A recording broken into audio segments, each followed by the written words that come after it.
Faut-il en retenir? Écoutez, plusieurs éléments. D'abord, un message en faveur de la vaccination très net. C'était un des objectifs de la part de Jean Castex. Le Premier ministre qui explique notamment qu'il y a 5 millions de rendez-vous qui seront rajoutés dans les 15 jours. On sait qu'il y avait ce sujet de savoir s'il y avait suffisamment de rendez-vous pour ceux qui étaient motivés pour se faire vacciner, avec un objectif ambitieux, celui de 4 millions de primo-injections par semaine. Ensuite, dans les dispositifs, il y a des choses qui ont été précisées.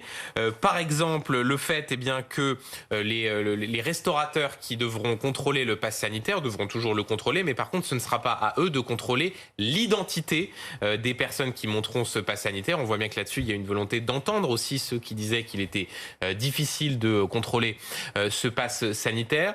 Dans le même sens, par rapport à la tolérance qui avait été annoncée par le porte-parole du gouvernement, là-dessus Jean Castex a précisé les choses en termes de durée calendaire, si j'ose dire.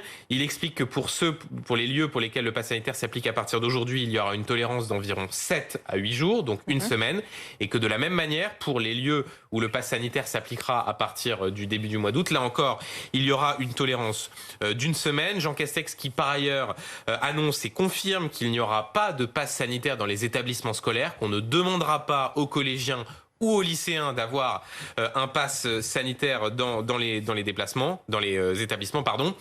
Et voilà. Et sinon, pour l'ambiance globale, la 4e vague, nous y sommes. Il faut tout faire pour éviter des restrictions locales. Elles ne sont pas évidemment balayées d'un revers de main, dans la mesure où elles existent déjà dans un certain nombre de territoires. Là-dessus, c'est toujours le préfet dans le département qui regardera précisément ce qui pourra être fait avec un objectif collectif. C'était une des dernières questions qui lui était posée.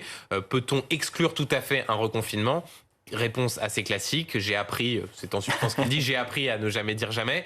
Mais voilà, l'idée c'est mobilisation sur le vaccin, préciser ce qui devait être précisé par rapport aux quelques doutes que pouvaient avoir les Français sur la mise en place du pass sanitaire. On craignait l'annonce des